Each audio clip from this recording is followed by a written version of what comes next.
امریکہ اور برطانیہ کی یمن پر یلغار، خوفناک بمباری، الزام پاکستان پر خوفناک طرح کا عائد کر دیا گیا کہ یمن کے خلاف پاکستان کی نیوی بھی شامل ہے۔ انتہائی خوفناک صورتحال مڈل ایسٹ میں ہونے کیا جا رہا ہے۔ کیا یہ ایک اور بڑی عالمی جنگ کا آغاز ہو چکا ہے؟ اس میں روس اور امریکہ کا کیا موقف ہے، اس پہ بات کرتے ہیں۔ بسم اللہ الرحمن الرحیم۔ بریکنگ آلویز کے ساتھ ناظرین اکرام، میں ہوں فیصل سعید۔ امید کرتا ہوں آپ جہاں بھی ہوں گے رب تعالیٰ کی پناہ میں عافیت سے ہوں گے۔ اسرائیل اور فلسطین کا تنازع جو ہے وہ اس وقت ایک بڑی عالمگیر جنگ کا پیش خیمہ بننے جا رہا ہے۔ اس وقت مسلمانوں کے جو خلاف کروائیوں کا مزید آغاز کر دیا گیا ہے، اس کا پہلا ٹارگٹ جو ہے یمن ہے۔ یمن جو ہے اس پر کس طرح سے یلغار کی جا رہی ہے اور کیوں کی جا رہی ہے، اس پہ بات کریں گے۔ میرے اس چینل پلیز سبسکرائب کر دیں اور بیل آئیکن کا بٹن دبانے کے بعد اینڈ تک دیکھیے گا اور اس کے بعد اپنی آراء سے ضرور آگاہ کیجیے گا۔ ناظرین، یمن جو ہے ایک چھوٹا سا ملک ہے، مڈل ایسٹ میں واقع ہے۔ اس کی آبادی تقریباً 3.5 کروڑ ہے اور 5,28,000 مربع میل پر پھیلا ہوا یہ ایک غریب ملک ہے۔ اس کی اگر ہیومن ڈیولپمنٹ انڈیکس میں دیکھا جائے تو یہ پست ترین سطح پر آتا ہے، اور یہ غریب ملک ہے، پست ترین سطح پر تو ہے، مگر پاکستان بھی اسی پست ترین سطح پر ہیومن ڈیولپمنٹ انڈیکس میں پاکستان بھی وہیں کھڑا ہے۔ کیسی حیرانگی کی بات ہے۔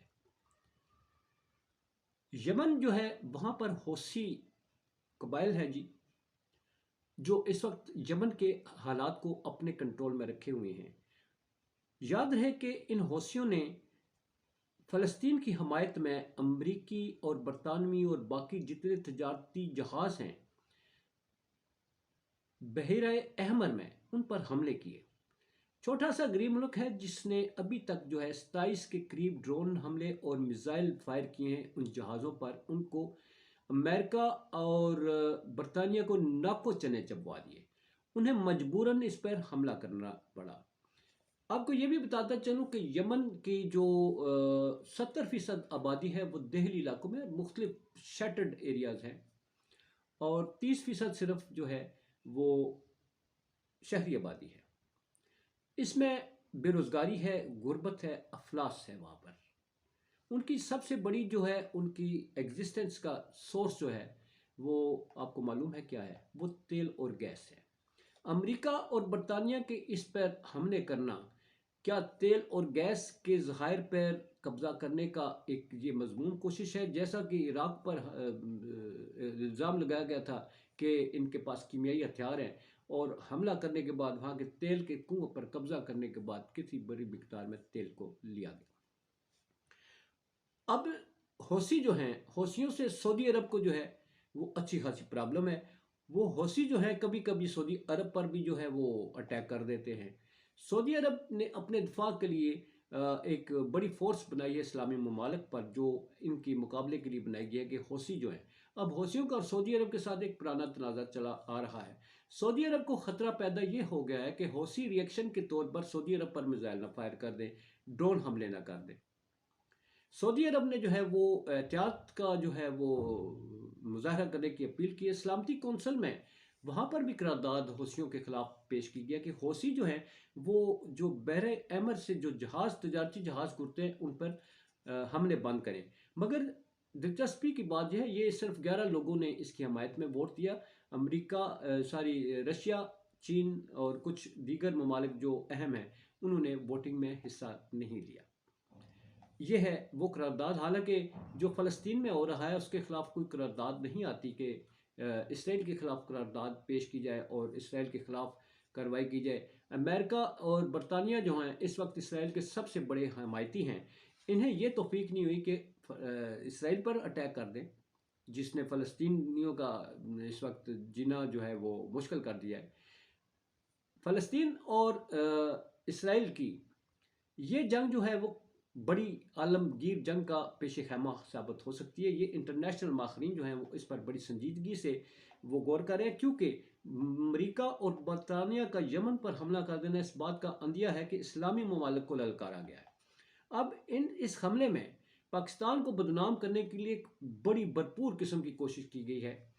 اس میں ایک باقاعدہ مہم چلائی گئی تاکہ اسلامی ممالک پاکستان کے خلاف ہوئیں، اور اسلامی ممالک اور پوری دنیا میں رہنے والے لوگ ان کے جذبات کو پاکستان کے خلاف کرنے کے لیے یہ پروپیگنڈا مہم چلائی گئی کہ بحیرہ احمر میں پاک نیوی کے جہاز موجود ہیں جو یمن پر اٹیک کر رہے ہیں، وہاں سے سمندری حدود سے.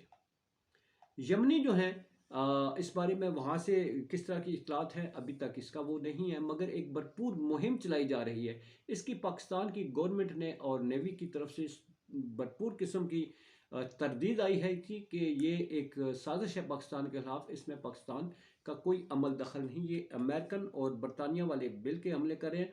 اور اب سنا یہ ہے کہ نیٹو والے بھرپور حملے کرنے کی تیاری کر رہے ہیں. وہاں کا جو انفراسٹرکچر ہے میڈیکل کا وہ تباہ کر دیا گیا ہے جی، ان کے مختلف ٹارگٹس ہیں انہیں تباہ کیا گیا. مگر اب دیکھیں ایک چھوٹا سا ملک ہے، غریب ملک ہے، اس نے امریکہ برطانیہ اور باقیوں کو ناکو چنے چبوا دیے. حوثیوں نے یہ بڑا اعلان کیا ہے کہ ہم ان حملوں کا جواب بھرپور طریقے سے دیں گے اور ان کو پچھتانا پڑے گا. یہ ہے جی مڈل ایسٹ کی صورتحال. اور ایسے صورتحال میں جب امریکہ برطانیہ جو ہے کھلم کھلا اسرائیل کی حمایت کر رہے ہیں، تو اگر باقی فورسز جو ہیں انٹرنیشنل سپر پاور جو ہیں وہ بھی میدان میں آتی ہیں، وہ جو اس وقت امریکہ نے آغاز کیا ہے، یوں لگتا ہے کہ ایک اور عالمی جنگ کا یہ پیش خیمہ ہو سکتا ہے. کیونکہ یوکرین اور روس کی جنگ اگر دیکھیں تو اس میں بھی امریکہ یوکرین کا حمایتی ہے، روس کے خلاف کھڑا ہوتا ہے. چین کے خلاف امریکہ نے بھرپور قسم کے پنگے کیے ہوئے ہیں، اور وہاں کی بھی جو ان کی سی لائن ہے وہاں پر، اس پہ بھی انہوں نے مختلف روڑے اٹکانے کی کوششیں شروع کی ہوئی ہیں. اور جو چین کے خلاف انڈیا کی وہ ہمیشہ پیٹھ جو ہے تھپ تھپاتا ہے، اور مختلف قسم کی جو ہے وہ بیلنس جو ہے اس کو خراب کرنے کی کوشش کرتا ہے. تو ایسے میں اگر امریکہ کے خلاف وہ ممالک سامنے آ جاتے ہیں تو یہ ایک بھرپور قسم کی جنگ ہوگی، جس میں اس وقت کے دنیا کے معاشی حالات جو ہے جس کی کبھی اجازت نہیں دیتے. خاص طور پر متاثرین میں پاکستان آتا ہے. پاکستان کی اہمیت اور زیادہ بڑھ جائے گی، کیونکہ روس کی اس علاقے میں اپروچ جو ہے وہ اپنی جگہ اہمیت کی حامل ہے، اور امریکہ کو بھی اس ایریے میں پاکستان سے ہی حمایت اگر ملتی ہے تو وہ بھی اپنے کوئی قدم جما سکتا ہے. پاکستان کی اہمیت اور زیادہ جو ہے وی آئی پی ہو جاتی ہے، اور وہ اپنی حیثیت کو اگر منوانا چاہیں تو پھر اس کی عوض بہت کچھ حاصل کر سکتے ہیں. کاش ایسا ہو، کیونکہ ماضی میں ہم صرف استعمال ہوئے ہیں، ہم نے کوئی فائدہ حاصل نہیں کیا. ہم نے جو افغانستان اور رشیا کی وار ہے اس میں لچ تلا جا کے ہم نے جو ہے فالتو لچ فرائی کیا کرنے کی سزا آج تک ہم بھگت رہے ہیں. اور آج تک ہم نے وہ مجاہدین جن کو ہم نے روس کے خلاف جو ہے جہاد کے لیے کھڑا کیا تھا، اب ان مجاہدین کی گنیں بھرپور طریقے ہماری طرف ہو چکی ہیں. یہ ہمارے لچ فرائی کرنے کے جو انتظامات ہیں جی، اور ان کے جو نتائج ہیں وہ بھگت عوام رہی ہے، فورسز رہی ہے، پاک افواج بھگت رہی ہے، پولیس کا محکمہ بھگت رہا ہے، سیکورٹی فورسز کے باقی محکمے بھگت رہے ہیں. اور یہ ایک لامتناہی وار ہے جی، جس کا کوئی اینڈ نظر نہیں آتا. اور اگر یہ باقی علاقے باقی ملک بھی اس کی لپیٹ میں آ جاتے ہیں تو پھر پاکستان کی ڈوبتی ہوئی معیشت ہے، پہلے لوگ جو ہیں بھوک افلاس ننگ بے روزگاری کا شکار ہیں. ہمارے ہاں ایک عجیب بات ہوتی ہے کہ مختلف ادوار میں گورنمنٹ میں رہنے والے لوگ جو ہیں وہ بہت خوشحال ہوتے ہیں. وہ سیاسی لوگ ہوں، وہ غیر سیاسی لوگ ہوں، یا وہ نگران ہوں، وہ بہت خوشحال ہوتے ہیں. عوام جو ہے ہر دور میں وہ غربت سے غریب تر ہونے کی طرف جو ہے وہ گراف نیچے کی طرف جاتا ہے، اور حکومت میں بیٹھے ہوئے لوگوں کے احساسوں کی، ان کی جدادوں کی، ان کی پاکٹ بنی، ان کے باقی سہولیات کی گراف اوپر کو آسمان کو چھوتے ہیں. یہ ہے جی ہمارے غریب ملک کی داستان. اللہ بچائے ایسے حالات سے. پاکستان زندہ باد، پاک افواج پائندہ باد.